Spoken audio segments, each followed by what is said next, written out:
Halo semuanya, perkenalkan nama saya Desi Natalia Syanipar, NIM 1908991 dari Prodi Pendidikan Geografi kelas 4A. Di sini saya akan menjelaskan sedikit tentang menganalisis soal, yaitu tentang uji kesukaran, pembeda dan data distraktor. Yang pertama saya akan membahas tentang uji kesukaran. Di sini saya memiliki 43 responden dan 50 soal. Dari setiap soal ini, siswa yang menjawab benar akan diberi nilai 1, dan setiap siswa yang menjawab salah akan diberi nilai 0. Di sini jumlah jawaban yang benar. Untuk di kolom ini, kita menghitung jumlah jawaban yang benar, yaitu ada 31 orang. Dan di sini kita tidak perlu menghitungnya satu-satu. Cukup klik di sini, terus kita tarik sampai ke soal yang ke-50. Terus kita klik enter. Selesai. Selanjutnya, kita akan melakukan menghitung tingkat kesukaran, yaitu yang didapat dari total jumlah jawaban benar dibagi jumlah siswa, yaitu ada 43 siswa. Akan mendapatkan hasilnya 0,72 sekian. Buat di kolom selanjutnya, kita tidak perlu menghitung seperti tadi, cukup klik di kolom yang awal, lalu tarik sampai ke soal yang nomor 50. Seperti ini, terus kita klik enter. Selesai. Kesimpulannya, kita sudah mendapat soal mudah, soal sedang, dan soal yang sukar. Di sini, soal yang sukar itu ada 9, yaitu 18%. Jumlah soal sedang ada 37, yaitu 74%. Dan soal mudah itu ada 4, yaitu 8%. Mendapatkan soal sukar, sedang, dan mudah ini, yaitu kita mempunyai tingkat kesukaran soal, di mana tabelnya itu adalah 0,00 sampai 0,29 adalah soal sukar, 0,30 sampai 0,69 adalah soal sedang, sedangkan 0,70 sampai 1 itulah soal mudah. Sehingga kita bisa mendapatkan hasilnya yang ini tadi. Oke, selanjutnya ke daya pembeda. Di daya pembeda ini kita membagi dua kelompok, yaitu kelompok atas dan kelompok bawah. Di sini kita menghitung total skor dari 43 siswa. Jadi caranya cukup diklik yang dari sini, terus kita tarik sampai ke bawah. Kita klik enter. Di sini saya mendapatkan atas, yaitu sejumlah 12 siswa. Di mana kelas atas ini adalah siswa yang menjawab soal benar paling banyak. Dan di bawah yaitu 12 siswa yang menjawab soal paling banyak salah. Oke, selanjutnya BA adalah benar siswa yang menjawab di kelas atas, dan JA adalah jumlah siswa di kelas atas. Sedangkan BB adalah benar yang dijawab oleh kelas bawah, dan JB adalah jumlah siswa di kelas bawah. Maka kita mendapatkan benar dari kelas atas, benar dari kelas yang atas, dari kelas atas yang ini adalah dengan total 12. Begitupun di kolom yang kedua, caranya cukup kita tarik sampai ke soal yang nomor 50. Seperti ini. Terus kita klik enter. Terus untuk menentukan jumlah kelas atas, itu adalah 12. 12 kita bisa hitung dari ini sampai sini. Oke. Untuk di kolom berikutnya kita juga cukup menarik dari bawah sini, ditarik sampai ke ujung, sampai ke sini. Terus kita klik enter. Oke. Selanjutnya adalah benar kelas bawah. Benar kelas bawah adalah siswa yang menjawab benar. Kita mendapatkan 5 siswa, yaitu 1, 2, 3, 4, dan 5. Untuk di kolom selanjutnya kita tidak perlu menghitung satu-satu karena akan memakan waktu banyak. Cukup klik kolom yang di titik bawah ini, lalu kita tarik ke ujung sampai ke kolom yang nomor 50, terus kita klik enter. Selanjutnya jumlah kelas bawah. Jumlah kelas bawah adalah 12 juga. Sama seperti tadi, kita tidak perlu menghitung satu-satu karena kita cukup menariknya sampai ke ujung saja. Seperti ini. Terus klik enter. Oke. Maka kita akan mendapatkan daya pembeda. Daya pembeda ini didapatkan dari benar kelas atas. Benar kelas atas dibagi jumlah siswa kelas atas dikurang benar siswa yang menjawab di kelas bawah dan jumlah kelas bawah. Maka kita akan rumusnya seperti ini. Maka kita akan mendapatkan hasilnya 0,5833 sekian. Begitupun di soal berikutnya. Kita juga tidak perlu menghitungnya satu-satu seperti tadi, cukup klik di kolom yang ujung ini, terus kita tarik sampai ke ujung, terus kita klik enter. Oke.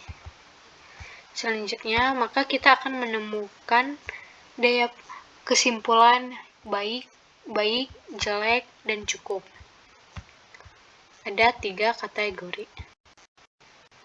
3 kategori ini didapat dari tabel kualifikasi nih, yaitu 0,00 sampai 0,19 itu kualifikasinya jelek, 0,20 sampai 0,39 itu cukup, 0,40 sampai 0,69 itu baik, 0,70 sampai 1 itu tergolong baik sekali dan negatif tidak baik dan harus dibuang.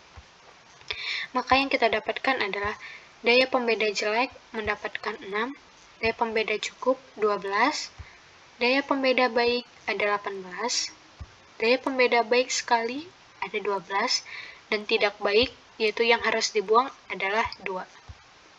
Selanjutnya kita ke data distraktor. Ini adalah yang terakhir, di mana kita membuat 2 tabel seperti ini. 2 tabel ini, pengeco dan tabel yang ini. Tabel yang nomor 1, kita bikin jawaban A, B, C, D, dan 0, terus jumlah. Sama seperti tadi, kita bikin kelompok atas dan kelompok bawah. Cukup kita mendapatkan dari file kita yang sebelumnya tadi. Terus, kelompok atas, siswa yang menjawab jawaban A adalah 0. Di kelompok bawah, siswa yang menjawab jawaban A adalah 6 orang. Maka jumlahnya dapat 6 orang. Yang B, siswa yang menjawab di kelompok atas ada 12 orang dan kelompok bawah ada 5 orang, jumlah 17 orang. Di jawaban yang C, siswa kelompok yang atas tidak ada yang menjawab jawaban C dan begitupun kelompok bawah, maka 0. Begitu juga dengan jawaban D, kelompok atas maupun kelompok bawah tidak ada yang menjawab, maka jumlah 0. Sedangkan kelompok E, kelompok atas tidak ada yang menjawab, kelompok bawah hanya 1 orang dan jumlahnya adalah 1. Dan 0 adalah siswa yang tidak menjawab, maka didapat 0, karena semua siswa menjawab. Maka jumlah yang didapat adalah dari kelompok atas 12 dan dari kelompok bawah 12, sehingga jumlah yang kita dapat adalah 24. Di tabel yang nomor 1 ini, jawaban yang benar itu adalah yang di bold seperti ini. Terus kita juga selanjutnya membuat kolom dari tabel pengecohnya. Pengecoh A, C, D, dan E. Mengapa tidak ada tabel pengecoh yang B? Karena B merupakan jawaban dari nomor 1. Maka frekuensi dipilihnya pengecoh jawaban A adalah 6, di mana kita dapat dari penghitungan jumlah soal di kolom sebelumnya yang ini. Maka presentasinya adalah 26%. 26% itu keterangannya berfungsi. Kenapa kita sebut berfungsi? Karena pengecoh yang minimal 5% itu bisa disebut keterangannya berfungsi. Sedangkan pengecoh yang presentasinya di bawah 5% itu tidak berfungsi. Begitupun selanjutnya di soal yang nomor kedua, kita membuat tabel seperti ini lagi. 2 tabel seperti ini. Dan kita membuat pilihan jawaban A, B, C, D, 0, O, dan jumlah. Seperti tadi kita menghitung siswa yang menjawab jawaban A di kelas atas ada 1 orang, siswa yang menjawab jawaban A di kelas bawah ada 3 orang, dan jumlahnya terdapat 4 orang. Sedangkan di jawaban yang B, kelompok atas tidak ada yang menjawab, B, di kelompok bawah 2 orang yang menjawab, sehingga jumlahnya ada 2. Terus di jawaban yang C, yaitu ada 10 orang kelompok atas yang menjawab C dan 2 orang kelas bawah yang menjawab C, sehingga kita mendapatkan total 12 orang.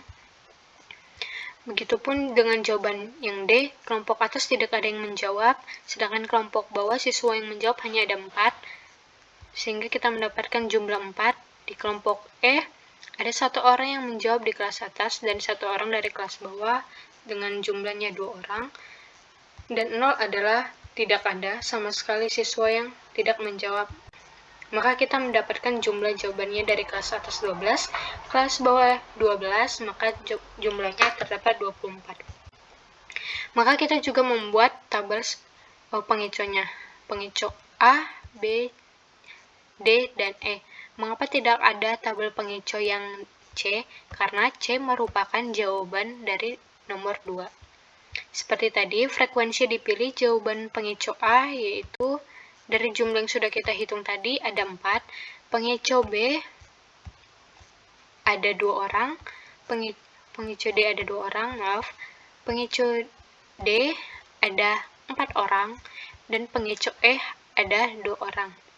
Sehingga kita dapatkan presentasinya yaitu 16,67%, 8,33%, 16,67%, dan 8,33%.